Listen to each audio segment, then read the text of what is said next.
Greetings, my name is Monty Martin. And I'm Kelly McLaughlin. And we are the Dungeon Dudes.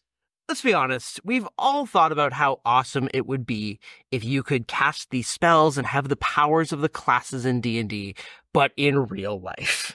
I want to be as strong as a D&D character. I want to be as fast as a D&D character. But more than any of that, I want access to the cantrips that D&D characters have access to. I mean, the greatest fantasy of D&D is being able to travel the world, live a productive life, and feel fully rested after 8 hours of sleep. And like any problems that you're having, you just take a rest and they all go away. Yeah. You're good. A great question to ask is, if you could cast just one cantrip at will from all the cantrips in 5th edition in real life, what one would you pick? We're going to have a bit of fun today and just have a nice chat about the different cantrips that we might look at and how useful they might be in real life. There's a lot to discuss today, so let's get rolling.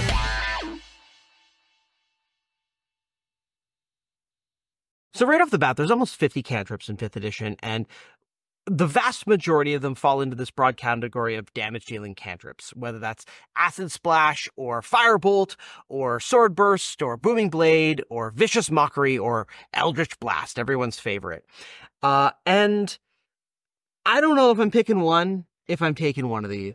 If you get one cantrip in real life, if you choose Eldritch Blast, I have so many questions about the type of life you lead. And I might be scared of you. I don't think we want to go out murdering people. That's not the goal. I actually think that there's certain cantrips here that you actually would not want in real life. Like, I feel like if I could cast Vicious Mockery in real life, I would accidentally do so. Like somebody makes you really angry and you're just like, you're a jerk, and then they die? Yeah. And you're just, I didn't mean because like the typical person in real life has 1 hit point. Probably. Right, or maybe 5. Like, I can't get stabbed more than once. Yeah. Are you going to take Toll the Dead? No. It's like, oh, I broke my leg. I can make it a lot worse. No. And like, tangentially, you could say like Ray of Frost or Firebolt could be useful for freezing and burning things, but there's actually other cantrips that kind of mimic that effect. So that, and then do more things that are kind of more useful in real life. So I don't know. Even Create Bonfire. I was going to say Create Bonfire is one that is minimally useful. We have other ways, but like if you're an avid camper, then Create Bonfire might be really handy. It might save you a lot of time. But I also think you could get away with a cantrip that lets you do fire and just grabbing the sticks yourself. Don't be that lazy. You can figure it out. Yeah. I think for almost even something fun like Thorn Whip, like I'm not Monty, get back here. Like no. No. I don't think I would choose any of the damage dealing cantrips. So let's write those off immediately. Yeah. Fun idea, but no, we're not murdering people or hurting our friends. I mean, yeah, and again, like they die. So no, yeah. So I mentioned earlier that you might consider Ray of Frost and Firebolt because you want to freeze or warm stuff up, but there's actually the elemental manipulation cantrips, Control Flames, Gust, Mold Earth, and Shape Water, that do all of those things. All of these, I feel, are incredibly useful in a real-life situation, but also niche in their incredible usefulness. Like, Gust or Shape Water might be great if I live on a houseboat and I sail everywhere. And if I own a sailboat that I can gust to just have it work for me. Mold Earth digs holes. So if I'm a professional gardener, yes, Mold Earth might be like my go-to cantrip. Yeah. But I don't dig that much. No. And I'm not gonna I can dig it. Okay, so I think that these are useful if you're the right type of person. But like, I'm afraid of the person who's like, I want Eldritch Blast and Mold Earth. Oh no. Dig a grave, blast you in, bury the grave, and we're good. Like quick and easy murder potential. No. Okay. Yeah. Another idea that I think is useful for some situations, but probably not one that I would pick if I only got one. We have cantrips like dancing lights or light. I mean, in real life, we just have flashlights. Yeah. I mean, that goes to the damage dealing cantrip. Like, modern weaponry is more effective than I think most of these cantrips. So, yeah, we own flashlights. I can light candles. The situations in which I am in the utter darkness with nothing on, like, that doesn't happen to me very often. So light could be useful, but if you got one cantrip in real life, that wouldn't be my choice. Okay. I'm grouping these three together, but we might discuss them a little bit more holistically. These are the flavor cantrips: Druidcraft, Prestidigitation, and Thaumaturgy. I think now we are starting to get to cantrips that are like, I might take these in real life. Yeah. I think that one of these stands out above the other two, though. Druidcraft is cute. Yeah. I could have fun.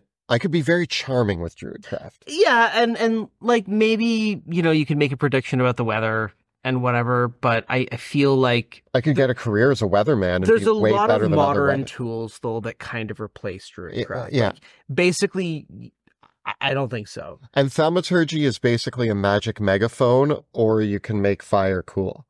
Or light different colors. But Prestidigitation cleans things. So this is where now we're talking. So the subtle idea of Prestidigitation being able to clean things. You would never have to do the dishes again. You would never have to vacuum again. You would always have a perfectly clean house. That grime in your shower, gone. Your clothes, clean. You get home at the end of the day, you take your clothes off, you just go boop, boop, boop, and it's fresh as the day you bought it. Players clean themselves with Prestidigitation. Yeah. So, like, you don't have to shower. I mean, it's nice to have a bath or a shower, but like, if you're in a hurry in the morning, you just be like, I'm clean. Yeah. And away you go. How well does Prestidigitation, like, brush your teeth? Oh, yeah. Yeah. Just like, and you're good. Bing, like, shiny smile. The idea of cleaning anything within an instant. But you know what else Prestidigitation does? It flavors food. I could be so healthy. Yeah. I could make the healthiest meals and flavor them to be like steak, lobster, burgers. Yeah. But I'm eating salad or make the water taste like... Oh yeah, all my water tastes like root beer. Yeah.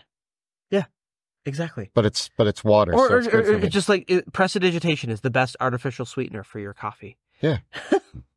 Like, you could reduce your sugar intake. You could, like... So Prestidigitation solves all of our cleaning problems. It lets you live a healthy lifestyle. Modern problems require modern solutions. And you also get the fact that it does work as a lighter. You can create harmless sensory effects, and you can entertain children with, like, your magic tricks. So Prestidigitation also solves our camping problem, where it's like, I can just light this because I can just, like, snap my fingers. I think it's just too... It's weird because Prestidigitation in so many D&D games is like the second. It is like, I'm going to get my damage dealing cantrips first, then I'm going to get my utility things, and then maybe Prestidigitation will come up. Whereas I feel like in real life, the game balance is like, I'd be hard pressed to not pick Prestidigitation just for the dishes. Yeah. This is where the interesting difference between a fantasy role-playing game and what the implications are in real life. It almost feels overpowered. Which is wild because it's Prestidigitation. I know, but like, the fact that it cleans things, and it starts to make you ask questions about, like, does it leave a lemony fresh scent after you clean things? Well, you get to control scent as well, so you can clean it and then make it smell lemony fresh. Yeah, can Like, I can brush my teeth and then make my breath fresh. Also, you can, like, just, if somebody smells around you, can you just be like, psh. Yeah, you smell beautiful now. Just fix it. Or you're clean and you smell nice. Yeah. Okay, we do have Encode thoughts here. The only time that I actually think that this would be a useful cantrip in real life is if you're extremely forgetful. It might be handy to be like, I have a great idea. Let me pull that out and Yeah, save but it it's for later. kind of like whipping out your phone and texting yourself a quick note or like writing Okay, it yeah, down. And so I feel like in that respect, like it does have this interplay with like detect thoughts and stuff like that, but we're not going to have the ability to do that. Yeah. So Encode thoughts, meh. Friends? So Friends does have that caveat that they know that they were charmed by And they you. become hostile to you. Which brings into, okay, if I have this cantrip in real life and I walk into a store and I'm like, hey, all this stuff's free. And they go, or like, no, like, I'm like, hey, we're friends now. And I think that you should just let me have this stuff. And they're like, yeah, okay, you know, we're best friends. And then a minute later they call the cops and they're like, I just got robbed and some guy used magic. Like, I don't know. Yeah, I feel like you get yourself into trouble, and especially if this, maybe you'd find a way to like socially manipulate things, but also in real life, 1 minute to influence somebody is not a lot of time, especially when they're going to become hostile to you. Yeah, like, you're making enemies more than you're making friends. Yeah. Guidance. You and everybody around you get marginally better at everything, but then you're always going to be that annoying person who is like, here's a tip. But is that how you cast a spell, by giving tips? Or can I just be like, you got this, buddy? Yeah, that's true. Except then I'm always walking around going, you got this, you got this, you got this, you got this, you got this. And it doesn't matter what I do think that guidance would be useful, not as useful as prestidigitation. Okay, so here's the thing to think about. Most people in real life are at best, and be honest here, like have 10s or -1s or +1s in most of their stats, right? Like even that person that you think, like, you know, the greatest high jumper in the world might have like a +2 or 3. Well, people that are like, there are certainly people in the world that have like the equivalent of like an 18 in a stat, but they're not common, right? No. And like most people are gonna have pretty middling things. My best score is probably a +1. Yeah, and most people as well maybe are a +2. probably not even proficient in anything, like specific, like when it comes to many skills. Like maybe there's people who are proficient in athletics and some knowledge skills and some tool proficiency. I'd say you're proficient in history and performance. Yeah, maybe, but consider I'm still probably only like, I have a +2 proficiency bonus. Yeah. And let's be generous. If you're somebody who has a +2 ability modifier and a +2 proficiency bonus, that's a +4 bonus, which means that casting guidance on yourself before you do that thing is an extra D4. That is like making you anywhere from 25 to 50 to doubly better at whatever you're proficient. And if you're not proficient in the thing, so it's just being extremely better at everything. Yeah. So I could see guidance being a top choice. Yeah. Right? Like just for that alone. And like there's certain elements of that don't entirely make sense. Like how does it work for knowledge checks, or necessarily like for tool proficiencies? Certainly, like it's like you get it, you figure it out, right? If I'm about to take a test, can I like guidance myself and just be better at that knowledge base? Well, you'd have to constantly cast guidance on yourself, so you'd be constantly being like, you got this, Kelly, you got this, Kelly. And is that any different from when you take tests? No, but the effects are less. But remember, like you can also do that for other people. So like if you ever are working on a group project where you are always working with people who are like just mildly incompetent, You can solve that. Yeah. Okay, we got a few big ones in a row here. Mage Hand, I think, is another one that, okay, Mage Hand is entirely useful for laziness. Yeah. I can, like, grab a drink from the fridge and bring it over to me without getting up from the couch. Yeah, 30 feet is like across your house. Yeah. I can, like, oh, I want to close those blinds, but I don't want to get up. I can just, like... Yeah, like, be so lazy. It is a visible hand. Yeah. As well, which is kind of weird. Like, you could alarm people with it. Poke them. Yeah. I mean, the hand can't attack, so I kind of consider that the hand can't poke people. I do think, though, that Mage Hand actually is less useful in real life, other than amplifying your laziness. Yeah, like I mean, I guess it does. Okay, think about it like this. What if you drop your keys in the toilet? Wouldn't you rather have the Mage Hand go down there? Like, or if you dropped your phone down like a sewer grate, you could retrieve it with Mage Hand. Those are very niche. I think I would rather have prestidigitation because I could reach my hand into the toilet, grab my phone, and then prestidigitate myself clean. Well, could the Mage Hand... and prestidigitate, like, I'm thinking, like, if you had to clean something gross, you could have the Mage Hand. But I could also prestidigitate. Yeah, exactly. So Mage Hand is actually not the choice. Now... Yeah, but I love Mage Hand. No, you love Mage Hand in D&D, but in real life, I don't think it's actually that valuable. I feel like it does have utility, like, just the fact that it is telekinesis. It can carry up to, what, 5 pounds? Yeah. So it can maybe carry, like, one of my lighter bags of groceries for me. Yeah, that's not too bad. But I'm not picking Mage Hand. Okay, yeah, it's probably not my first pick either. You know what I might pick? This has always been one of my top choices. Mending. Now, I do think there's a lot of arguments on why prestidigitation is the better choice, but Mending, the amount of things that just break in your life. I mean, you could just set up at any mall and repair people's phones. I could start a repair business, and my effort that I have to output versus the money I would be paid, I would be rich. I'd be like, bring me all the pieces necessary and I'll fix it in a minute. Less than a minute, really. It's seconds. Yeah. But holes in your socks. Yeah, your socks never go bad. Now, if I had a choice, I would have Mending and prestidigitation. Yeah. If those were my choices. But I guess the question though is like how much can Mending fix broken electronics? Like, if all the pieces are there, it reconnects them. Yeah. So it's if the pieces are all there. So like, oh, you break a key, I can have a key repair shop. I could like come in and like, oh, my faucet's leaky. I can probably like fix that.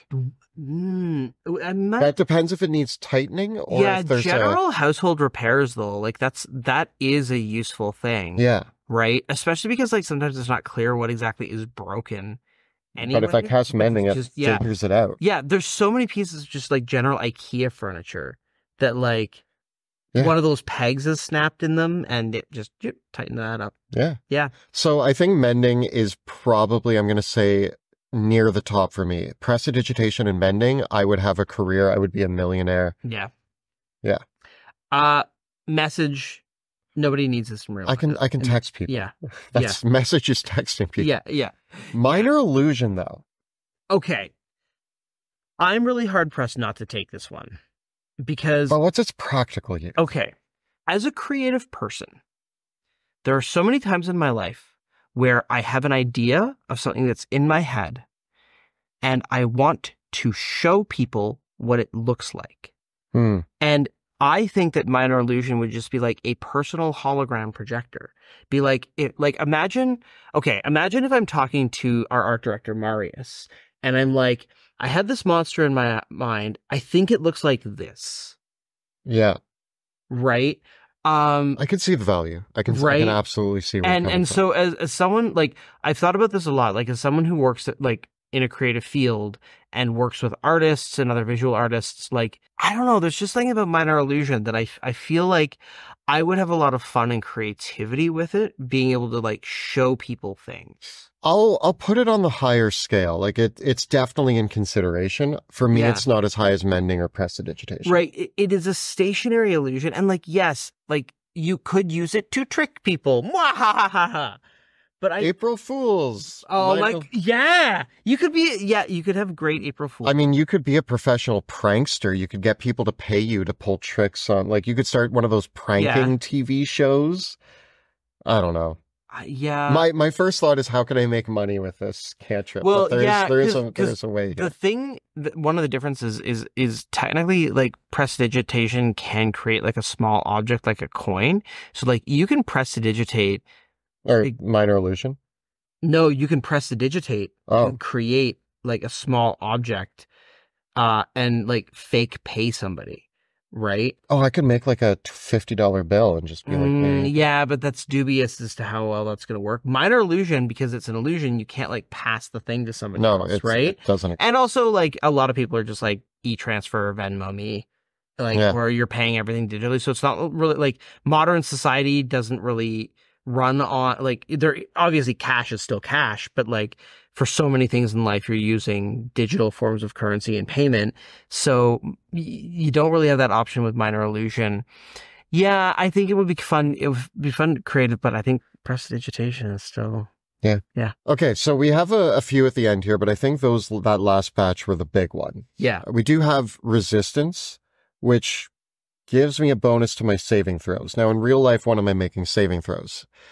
Probably if I'm sick. Am I making... Do you have to make a saving throw to resist a bag of Doritos? I fail. Just like auto fail. The DC is too high. I think resistant, like, I mean, you could use it to help someone else who's making saving throws, who is sick or injured. Okay, question. Am I making a saving throw when I go outside in the winter, in a Canadian winter, and it's really cold out? No, because you're not taking cold damage from that. When does cold become cold damage? Is it only when it's frostbite? Yeah.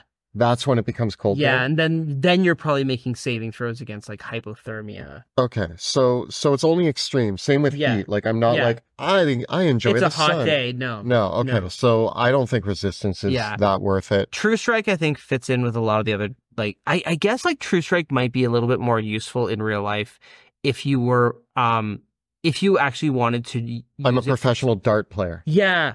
Yeah, for like sports or darts or aiming or things like that. Like, because in combat, when it doesn't work well, but when you need to aim. My turn's coming up. I cast True Strike. I wait 6 seconds, and now it's my turn, and I'm whoop, and there. Bullseye every time. How does he do it? People are going to start asking questions.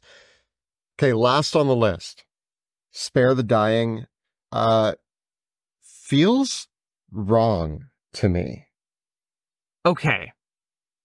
I think that in real life, if you were a doctor or a nurse and you worked in an ER, or if you were an EMT or something, probably this might be like it might be the number one choice. You might save a lot of lives with this. Yeah. But there is an argument to be made that modern medical techniques, just like in D&D, a lot of people are like, well, the medicine skill healer's kits does a good enough job that Spare the Dying isn't always necessary. Yeah. So there might be an argument saying that, like, so I'd be interested for people who are like proficient in this and who, like, would a guaranteed, like, this person is extremely injured and I can stabilize them 100% of the time versus all of modern medical science, right?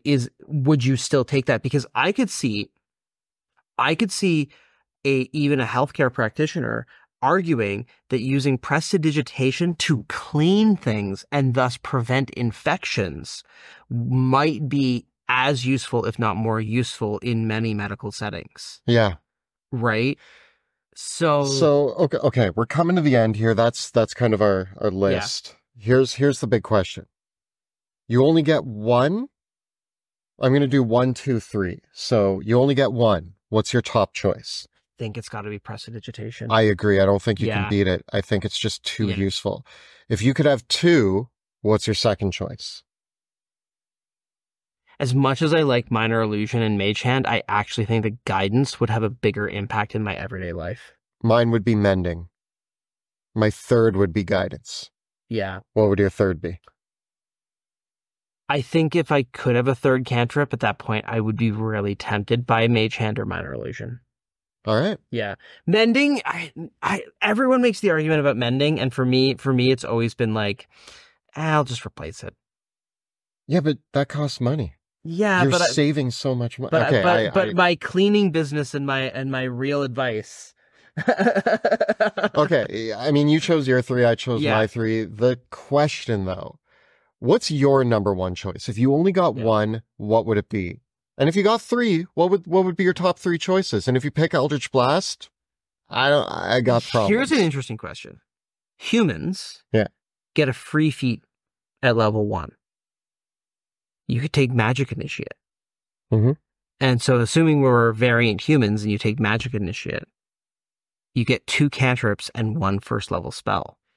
What's your loadout? Yeah, what would your loadout be? Oh, what's my first? Oh, I didn't even look at the first level spell. Yeah, that's another video. That's another video. But I'm giving my first line of points to Unseen Servant.